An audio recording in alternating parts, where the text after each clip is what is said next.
Welcome to r/NuclearRevenge, where this 15-year-old boy gets revenge on his abusive ex-stepdad by eventually causing his death. However, before we get into that, I want to give you a quick update and some news about my marathon that I'm running in April. First of all, if you didn't already know, I am running the London Marathon on behalf of kids. It's an amazing charity that helps disabled children get a brighter future. And so far, as you can see on screen, we've raised about £250. Now, as you can see here, my goal is 2,000, which, look, it's quite a lot. And for that reason, I'm going to set a little forfeit. If we do hit this goal of £2,000, then I will, for one video and one video only, after April, dress up with full Karen makeup, a Karen wig, and a dress like this on screen right now. So if you want to see that, if that's some sort of incentive to you to compile my misery and make me look as stupid as possible, then get over to this page. The link is the top line of the description on whatever platform you're on, and also in the pinned comment, and donate whatever you can. If we get to that target of £2,000, one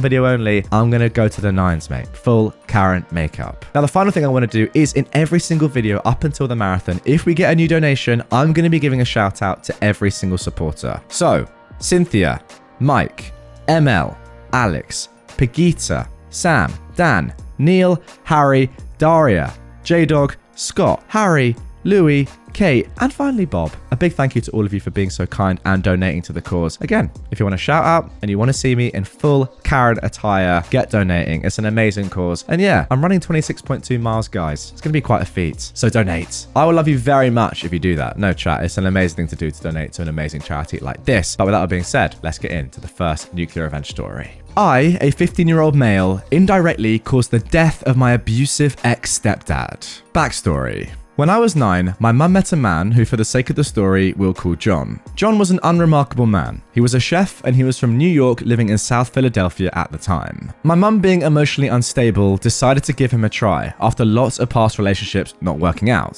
Seriously, she has a bad taste in men. And I feel that now is a good time to mention that my dad is dead from a drug overdose. Philadelphia, man, drugs are everywhere. So my mum was desperate for someone to be that guy who was good for her and me. She gives John a chance, and out of nowhere, boom, John has cancer. Came out of the blue, and my mum's heartstrings were pulled by him, and she was attached to him for good. I was 9 at the time, so of course I was a stupid kid who never thought my mum could be wrong. Well, I didn't notice her getting black eyes, but my grandfather did.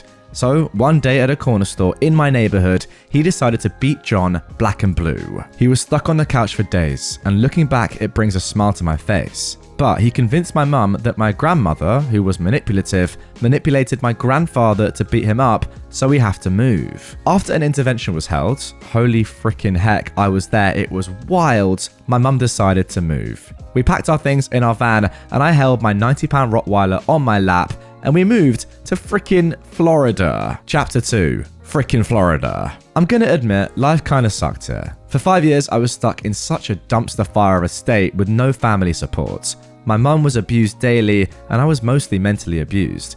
I also lost my great-grandmother at this time, and I wanted to go back to Philly for the funeral, but John said no. Eventually, in 2021, my mum left John. And then the worst night of my life happened. Chapter 3. Halloween 2021. I was still in Florida, shocker, and I went trick-or-treating with a younger friend. At this point in time, my mum was paying for John's new apartment because she just wanted him gone. Well, that night, he broke into our apartment, took my puppy for a walk, weird time to care about a dog while committing a crime, but hey, my dog had fun, and he smashed everything. My mum decided that instead of calling the police, she would confront him, with me, alone. So we went, and as a precaution, my mum had a knife on her. We went, and when we got there was a girl with John. A fight ensued, and I called 911. I also beat the everlasting heck out of John. Unfortunately, my mum couldn't see that, and she thought that John was winning. So she stabbed him. It was non-lethal. His fat got in the way, and he didn't go to the hospital. So when the police showed up, they gave a good look at my mum with choke marks from the fight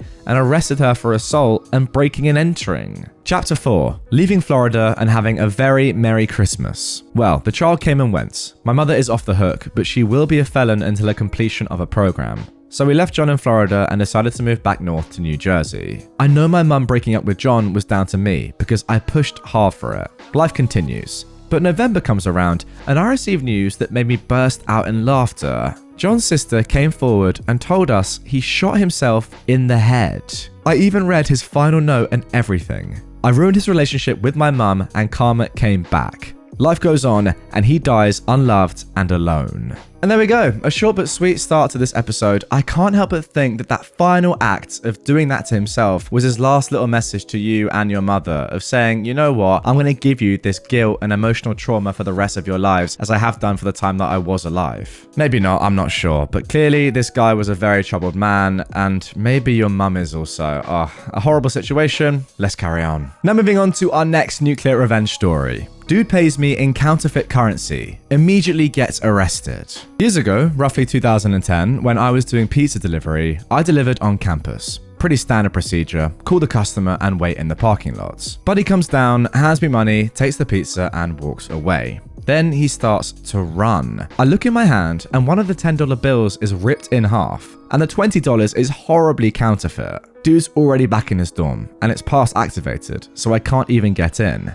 Then I remembered I have his number in my phone from when I called him. So I call the store, tell them what happened, and they mark his number as a prank caller, so no more deliveries. Figured, hey, that's good enough, I guess. Then, as I was leaving, I see campus security talking to a police member. There was a check stop just before the entrance to the grounds. I stop and walk up and give them the rundown of what happened. Give the counterfeit bill and the writ bill to the officer while the campus security dude is looking up the phone number in the student directory. Campus security finds out who it is and off they go. 10 minutes later, Buddy is in the back of a police car with his dorm mate for theft under $1,000 because technically he didn't pay for the pizza, possession of counterfeit currency, he had more in his dorm, possession of narcotics, possession of a controlled substance, Addies and Xannies I believe, possession with intent to sell, possession of stolen property, and another charge that I can't remember. I guess he posted bail a couple of days later and came down to the pizza shop to have some words with me, but I wasn't working that night, so Buddy started trashing the lobby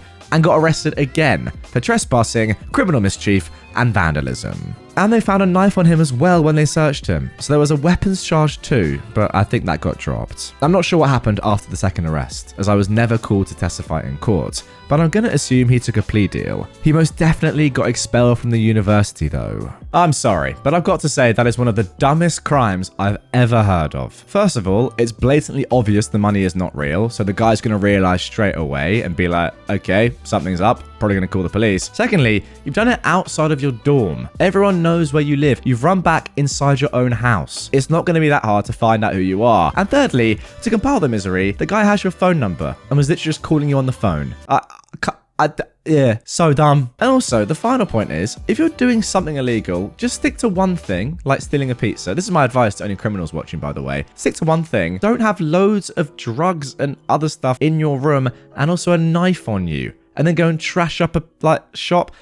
Honestly, criminals these days, man. I swear back in the day, they used to be intelligent. Not anymore. Now for our next story. Delivery drivers and Taco Bell haters should read this. I cost Taco Bell $1,000. Ever since the pandemic started, as you all know, a lot of lobbies are often closed, and you have to go through the drive-thru. Where I live, everything is pretty much open, but Taco Bell's always hit and miss. Sometimes a single Taco Bell will go back and forth between their lobby being open, so it's a guessing game. I got a Taco Bell order. I parked so I could go in, but the door was locked. No big deal. Got back in my car and went through the drive-thru. She told me I needed to come in. I told her I tried. She said, "You need to go in through a different door." I asked if she could just hand it to me through the drive-thru since I had tried to come in already, and she just said no and wouldn't respond to anything else I said. Side note, there was nobody in the drive-thru. It was morning and pretty dead. Irritated, I parked again and tried a different door and it was locked. I tried a third door and I got in. She handed me the food and I said in a friendly tone, "Just so you know, legally, every door for customers has to be unlocked during business hours. It even says that at the top of the doors." She said, "I don't like having all the doors unlocked, so mind your business." We got into a small confrontation there and I left pretty irritated. I called a nearby Taco Bell to ask how to contact the district manager and they got me in touch with him. I told him everything that happened and he told me he was going to call them and call me back. About an hour goes by and he calls me back and tells me that the two doors I tried were broken and they were going to get them fixed, and us delivery drivers need to stop being upset at every little tiny thing and bothering managers. My irritated mood just went from 5 to 10 really fast. He kept going on about how us delivery drivers just need to learn. Learn what? I don't know. And how the food industry is sick of us all. I was like, sir, just so you know, I'm disabled, and having to get in and out of the car a bunch is a hassle. But what if someone really disabled was trying to get in and had to try 3 different doors?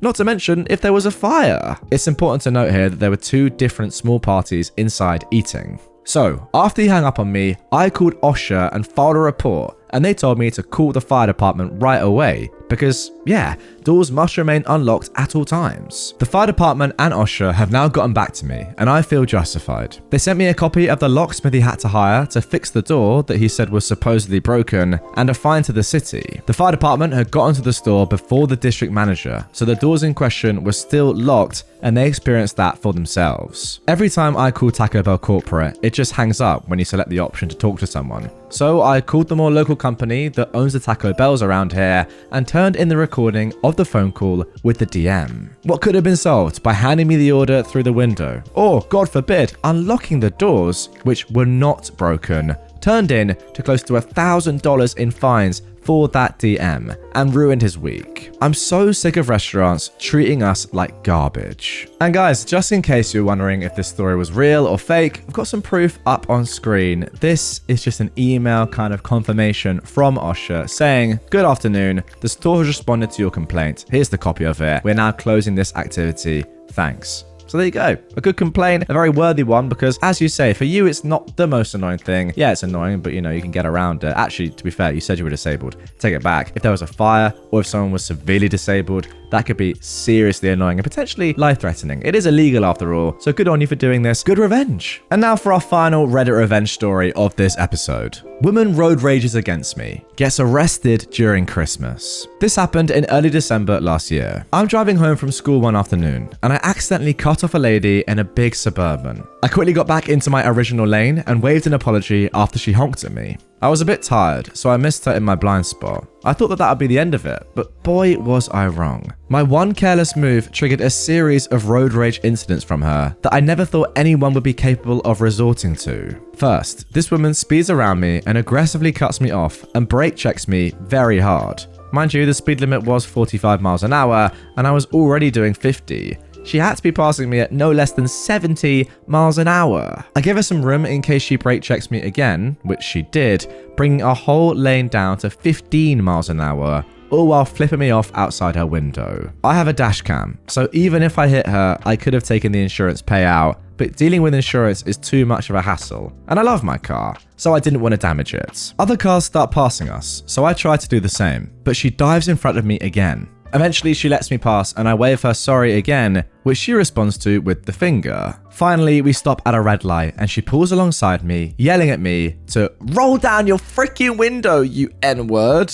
I'm not even black. Of course, I don't in case she pulls something out on me. Other cars are honking at her for blocking my adjacent lane while yelling at me, but she gives zero poops. Once the light turns green, I make a loop around the block to try and lose her, but to no avail. I even haul butt down an open road to see if she gives up. My car is heavily modded, so it can comfortably smoke her SUV, but she persists. I'm thinking, what kind of person has this much time on a weekday to follow someone around? Had I driven home, she could have come back later and done God knows what. So finally, I resort to calling the cops. Unfortunately, I'm right at the boundary of 3 counties, so I get bounced around dispatchers for about 5 minutes before finally ending up with the right jurisdiction. I explain my situation, and the dispatcher directs me to drive towards the nearest police precinct while an officer tries to intercept us. During the conversation with the dispatcher, she is still flipping me off, and the dispatcher can hear her honking. That's how close she was tailgating me. It's been over 30 minutes since the original incident from this point.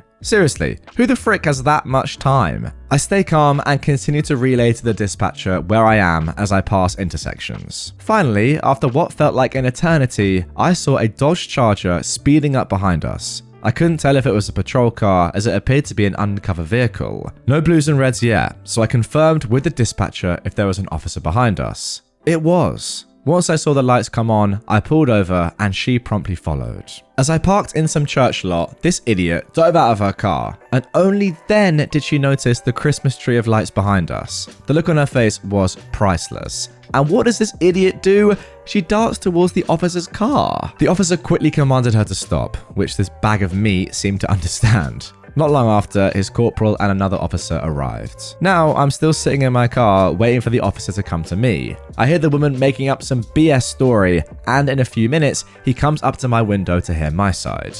The moment I stepped out of my car to talk to him, she yells at me, "You freaking suck at driving!" This was retaliated by the officer yelling at the woman. I told him my side and about all the brake checking and racial slurs, and she obviously denied it. The instant when I mentioned that it was all on dashcam, her face went pale. The officer saw all the brake checks, excessive speed, and tailgating once I pulled up the footage on my phone, and he then asked me if I wanted to press charges. Well, of course I did. They searched her SUV and found an unregistered Glock underneath the driver's seat and a tiny bag of weed, which isn't legal in my state. This woman got arrested for reckless driving, endangerment, possession of marijuana, and a couple of other things. I was just told to drive carefully with no tickets. Honestly, guys, what is it in this episode with people committing one crime, but then also having loads of other stuff on them which is really bad and illegal as well? Like, if you're gonna chase someone, tailgate someone for half an hour and be completely reckless and obviously warrant the police being called and then pulling you over, don't have drugs and a gun that's unlicensed in your car as well? Like, does that not go without saying? Clearly not. Look, I'm not sure if that's revenge or it's just complete justice. It probably just is a woman doing something illegal and her getting called up on it. But nonetheless, her dumbness, and my dumbness for using that as a word, is nothing short of sensational. Dumbness. Is that a word? Informal. I'll take it. Anyway, guys, that is going to do it for this one. Really hope you have enjoyed it. Again, please do go ahead, click the link in the description, the top line, and donate to my fundraising page for the marathon that I'm running in just a couple of months now. I want to get to £2,000. And if we do, then as I said, this face is going to be covered in makeup, going to have a wig on and a dress as well. It's going to be phenomenal stuff.